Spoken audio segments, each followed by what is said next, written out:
Gilbert with the VI Consortium. We are here with Mr. Alvin Tirado. That is correct. How are we doing today, sir? Not as good as you guys, but I'll make it. Okay. As you know, we've been covering the WAPA LPG project at the plant down in Christiansted, and some of the hiring practices of some of its subcontractors, and also the working conditions. We've written 2 stories on said topic, and Mr. Tirado reached out to VI Consortium with some concerns of his own, being a former employee of one of the subcontractors, and what he says was a wrongful dismissal, was it? I believe that's what it was, because the contract that I signed did not stipulate specifically what my task was. That's a general format.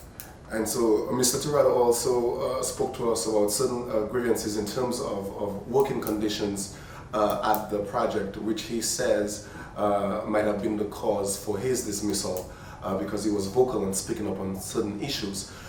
We brought him here today so he could make known to the public what is going on. It's what you would call no holds barred. We expect him to lay bare his experience, so hopefully we could get some change on the matter.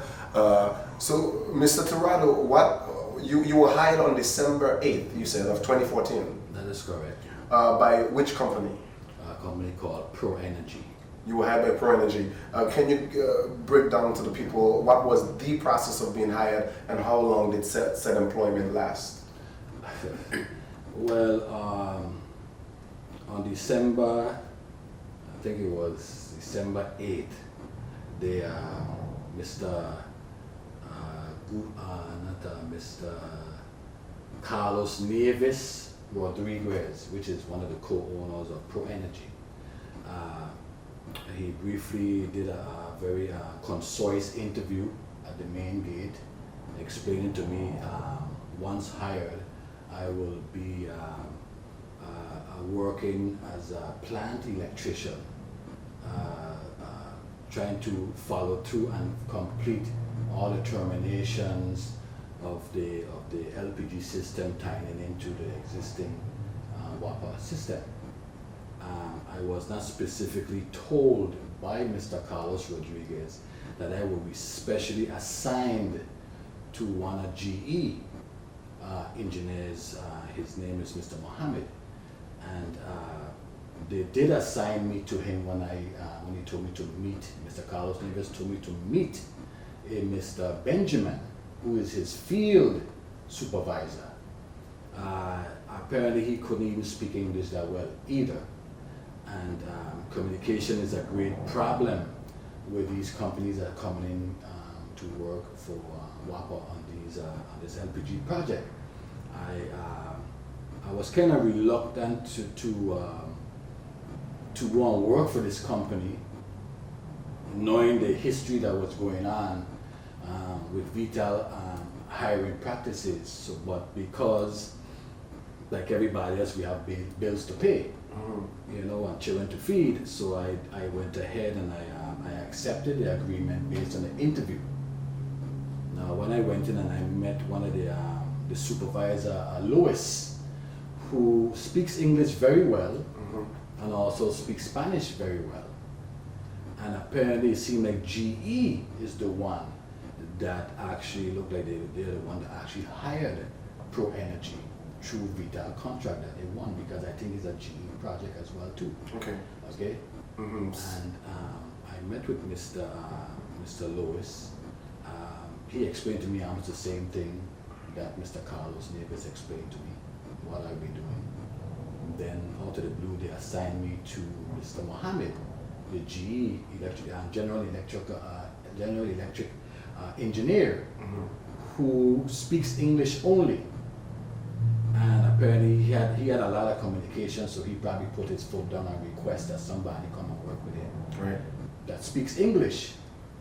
So we were working together, and actually what we was doing the migration termination. Okay, so you said that you got employed on December 8th, 2014. That is correct.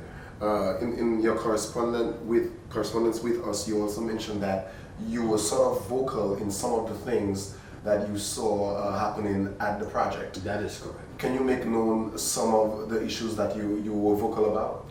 Well, according to Article 300 of the National Electrical Code, which specifically explains to you how to do your wiring system. And for some reason, I noticed that the existing installation of these conduits, they were 2-inch rigid, and they were using the same specific size fittings to install these 2-inch conduits. And the amount of wires that they were putting in these 2-inch conduits does not comply with code requirements, because the amount of wires that they use had over exceed the capacity ratio of the 2-inch. Now, and on top of that, they installed conduits with medium voltage feeds along with low voltage. What are the dangers of that? You could cause a serious heating after you apply load to these existing conductors. Now, I'm going to try to go a little bit off in a tangent. Again, I can't help myself because I got to explain the science. Each feeder conductor, no matter the size or the principle of the conductor, has a magnetic field, basically, that is identified as corona. Mm-hmm. It's a field around the wire that is like a heat. It emanates the heat, but it's identified as corona. No matter what kind of voltage is there, there is a form of corona, whether minimal or maximum. And over a period of years, once you put these conductors in one conduit, it creates like a magnetic extortion, which actually cause heat, which actually cause the breakdown of the insulation. That's why the code specifically identified that you cannot do that. And they violate the code by doing that. And so you spoke up? Yes, I spoke about that, and apparently it seemed like the guys who was working there could not understand me quite well because they can't speak English. You, in your correspondence again, you made mention of, you said that you probably spoke to the secretary and you said you thought you were working in Puerto Rico. That's what you said? Yeah, when I went there to work, I thought I was actually working in Puerto Rico. Why is that? The amount of people from Puerto Rico that was working there, I said to myself, but wait, why? Because I have worked with a lot of professionals in Provenza.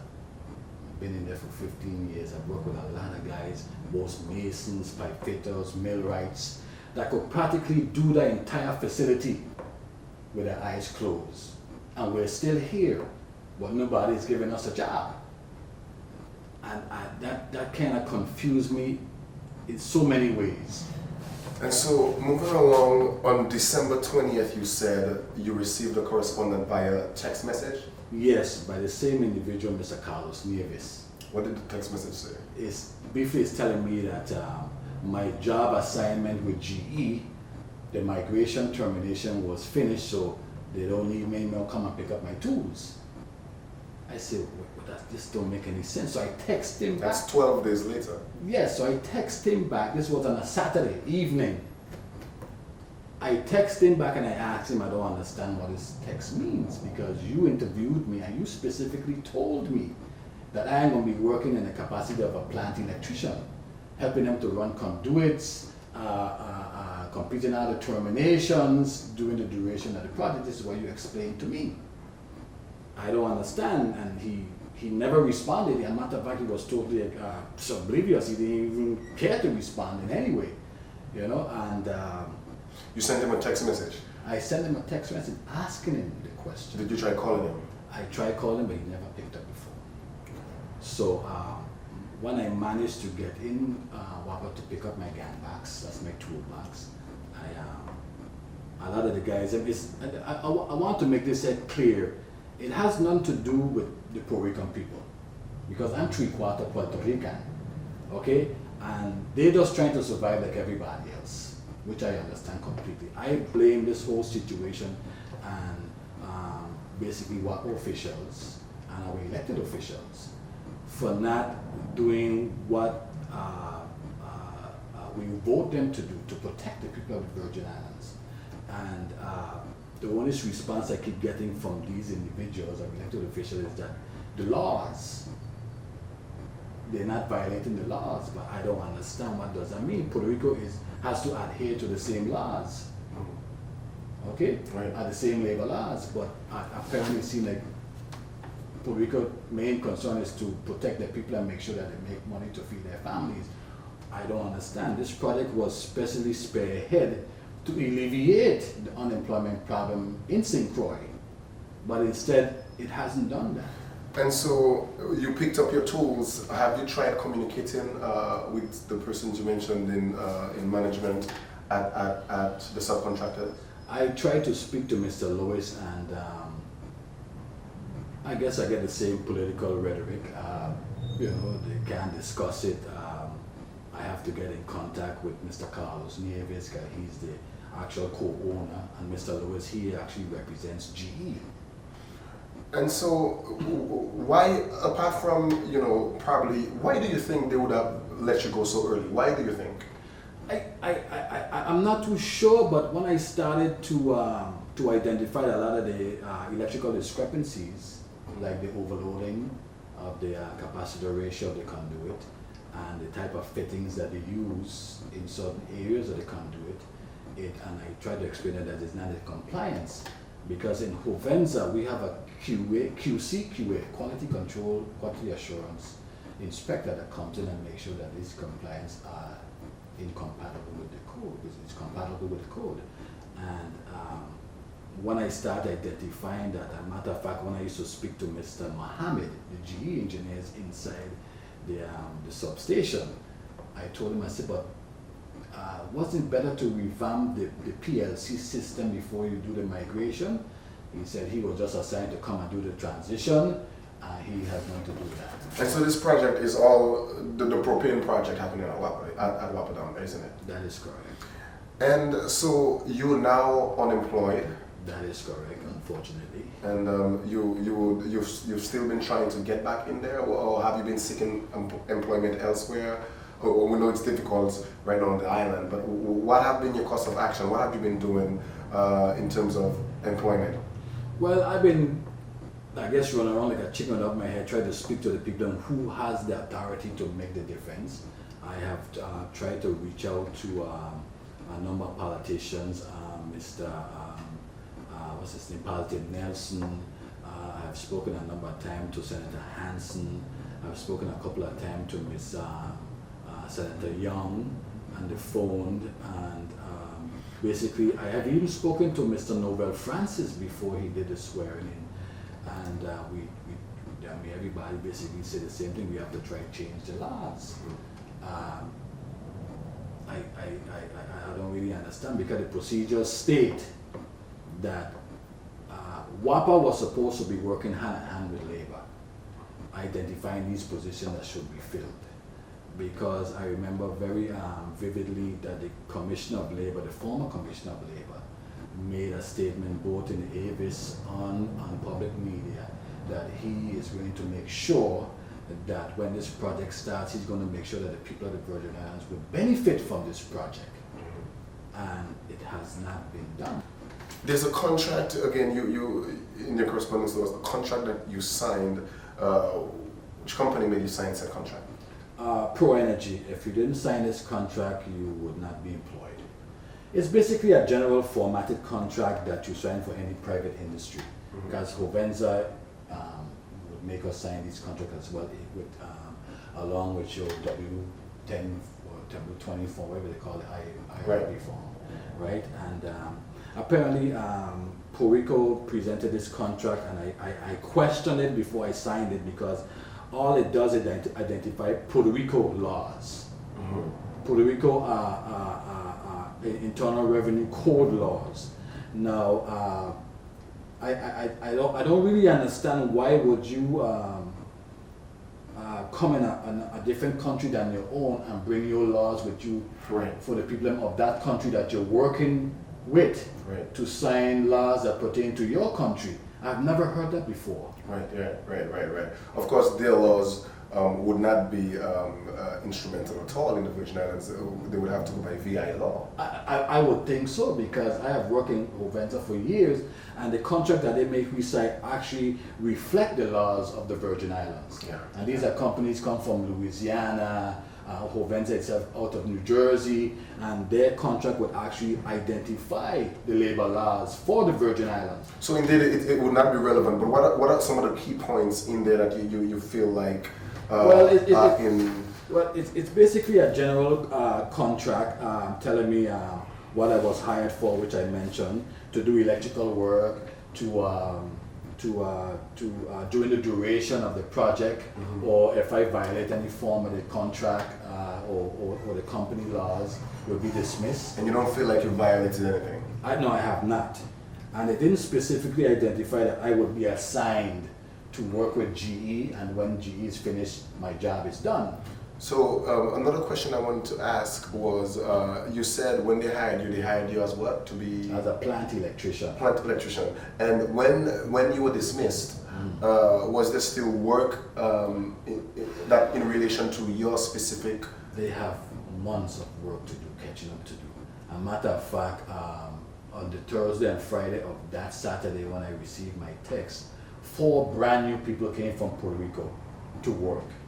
And then they gave me this text on Saturday. So, again, when did the people come to work?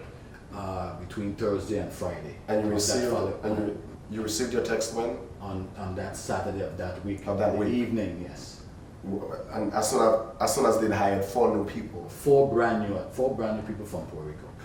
As I mentioned earlier, we ran 2 stories. One speaking about the discrepancies with the working conditions, and discrepancies, of course, with employment and local and imported employment, and we'll continue to cover the story as it continues to unfold. Hopefully you get some resolution, Mr. Tirado, and thank you for joining us today.